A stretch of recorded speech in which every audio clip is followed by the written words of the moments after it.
Sebentar lagi ada namanya WHO Pandemic Treaty. WHO? Pandemic Treaty. Apa itu, Pak? Yang akan dilaksanakan yang akan di voting pada bulan Mei. Oh.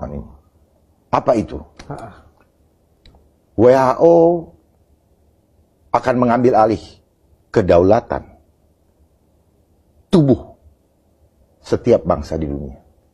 Dan mereka yang atur segala sesuatunya mengenai tubuh kita. Berarti salah satu biangnya juga WHO ini, Pak? WHO itu hanyalah badan khusus. Jadi kena gini ya.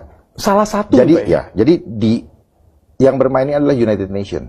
Oke. United Nations ini pemegang yang memiliki sahamnya adalah salah satunya Rockefeller. Oke. Itu tanah di New York punya dia tuh. Gitu. Jadi kayak ID lah. Bagaimana ngatur orang, ngikutin aturannya. Oke. Ini bukan negara. Ini non-state actor. Oh, organisasi. Organisasi saja. Tetapi karena masuk di situ artinya apa? Harus ikutin semua peraturan. Semua ratifikasi konvensi internasional harus diikuti. Nggak diikuti di embargo. Itulah kenapa Indonesia ya copy paste aja. Oke. Gitu. Ada nggak negara yang ini? Ada, tergantung siapa? Tergantung pemimpinnya. Gitu. Nggak perlu takut. Oh, ada Tuhan kok. Nasib rakyat di ujung tanduk. Anda tahu apa artinya? Begini, saat ini elit global sedang sibuk membuat suatu treaty. Treaty itu suatu kesepakatan tingkat tinggi, itu namanya treaty tingkat dunia. Nah, yang membuat treaty itu adalah WHO. Nah, WHO membuat suatu kesepakatan bersama untuk menghadapi pandemi, yaitu masalah pencegahan, masalah tindakan, dan masalah responsiveness. Kelihatannya it's okay. Ya kalau menghadapi itu begini pencegahannya, begini ininya, begini responsnya. Tetapi di dalam treaty itu ternyata ada sesuatu hal yang sangat krusial, sangat mengerikan. Jadi begini, kalau suatu negara terjadi bukan hanya pandemi, tapi epidemik saja, maka yang berhak mengatur untuk responsiveness adalah WHO. Dan WHO akan berkuasa sepenuhnya, ceritanya begitu. Bayangkan ya, kalau WHO mengatakan, harus vaksin semua, maka semua harus divaksin. Tidak ada kecualinya. Apakah mau sakit kayak mau nggak sakit kayak semua kayak yang nggak mau divaksin dipidanakan. Coba. Kemudian tidak boleh bergerak, tidak boleh keluar kota, tidak boleh ini. Semua dari WHO. Padahal apa betul itu untuk benar-benar untuk pandemik belum tentu. Mungkin mereka punya kepentingan-kepentingan yang lain untuk melumpuhkan negara kita, untuk membuat negara kita terpuruk. Nah itu yang kita takutkan. Tidak boleh ini, tidak boleh itu tuh mutlak.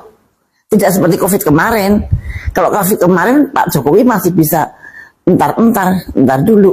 Tapi nanti kalau dengan pandemi treaty, no way. Siapapun presidennya harus nurut dengan WHO. Kalau terjadi epidemi ataupun pandemi. Dan saya sadar, saya ngomong begini ini, banyak teman-teman saya yang masa sih begitu. Maksud iya sih begitu. Please bacalah dengan baik-baik apa isinya pandemi treaty itu. Dan maaf, saya berpengalaman sendiri ketika menghadapi mereka. Barangkali yang lain tidak ada pengalaman menghadapi mereka, bukan. Sehingga banyak negara yang merasa kedaulatannya terampas. Karena sebetulnya di dalam aturan internasional sebelumnya, negara itu berhak mengobati rakyatnya masing-masing dengan caranya sendiri. WHO hanya penasehat, Tetapi dalam hal ini WHO menempatkan diri bukan sebagai penasihat tapi sebagai penguasa. Kalau ada pandemi, maka sayalah yang berkuasa. Semua harus ikut saya. Nah, itu yang berbahaya. Walaupun bentuknya, covernya itu tidak berbahaya. Covernya seolah-olah fine-fine saja. Saya pernah menanyakan kepada elit yang berwenang dalam hal ini, dan dia mengatakan itu hanya soal pemerataan vaksin untuk negara-negara miskin. Tapi ternyata setelah saya pelajari sendiri, ternyata tidak. Apa akibat pandemic treaty untuk rakyat Indonesia? Jadi kalau pemerintah kita menandatangani pandemic treaty, artinya pemerintah tidak akan berdaya melindungi rakyatnya ketika ditekan oleh WHO. Padahal itu kepentingan WHO, belum tentu kepentingan rakyat kita. Jadi begitu WHO mengatakan A, dan padahal A itu sangat menyakitkan rakyat, pemerintah tidak berdaya. Karena tidak boleh pemerintah itu tidak nurut dengan WHO. Nah, terus siapa yang akan melindungi rakyat? Terus siapa? Nah, itu dia. Maka kalau pandemic treaty ini ditandatangani, artinya keselamatan rakyat di ujung tanduk. Pandemic treaty sungguh sangat berbahaya untuk kedaulatan satu negara. Dan teman-teman saya dari luar negeri semua mengabarkan kepada saya bahwa kamu kok diem saja, kamu tahu nggak itu pandemic treaty? Dan kemudian saya pelajari dan saya kaget, dan ternyata sangat membahayakan. Dan saya lebih kaget lagi, ternyata negara kita menjadi co-sponsor. Jadi sponsornya ada dua, Amerika dan Indonesia. Apakah Pak Jokowi tahu apa tidak, saya nggak ngerti. Mudah-mudahan Pak Jokowi, bukan dari Pak Jokowi, mudah-mudahan. Jadi masih ada Pak Jokowi untuk andaikan itu menolaknya. Rusia dan 12 negara yang lain menolak. Kemudian negara-negara yang lain juga banyak menolak. Filipina juga menolak. Kemudian Amerika, parlemennya dari Partai Republikan juga menolak. Cuma sekarang masih berkutukan dengan Demokrat tentunya, karena yang berkuasa Biden dari Demokrat. Jadi ternyata penolakan itu terus membanjir. Nah, bagaimana Indonesia? Indonesia harusnya menolak. Tapi caranya bagaimana? Karena yang menolak harus pemerintah. Atau dari segenap rakyat, seluruh rakyat Indonesia, kalau seluruh rakyat Indonesia menolak, itu akan bisa kita tolak. Tetapi kalau hanya pemerintah, bagaimana kita bisa mengharapkan pemerintah kita? Sebetulnya kita tidak boleh ya menjudge bahwa pemerintah kita pasti lemah, juga tidak boleh. Pemerintah kita harus kuat. Tapi apa iya bisa kuat untuk menolak treaty itu, atau tidak mau menandatangani treaty itu?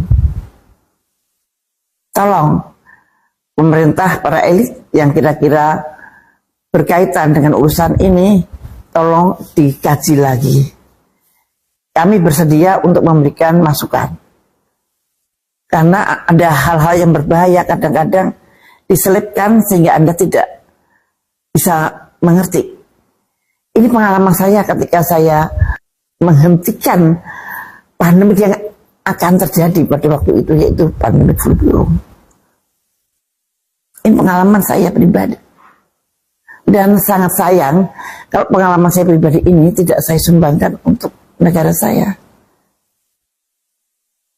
Ayo para elit yang berkecimpung di masalah ini, please renungkanlah bahwa Anda mempunyai kedudukan di situ adalah untuk melindungi bangsa dan negara Kesatuan Republik Indonesia. Dan tolong bijaklah untuk membuat suatu aturan-aturan. Jangan sampai kedaulatan kita akan terampas oleh sebuah treaty.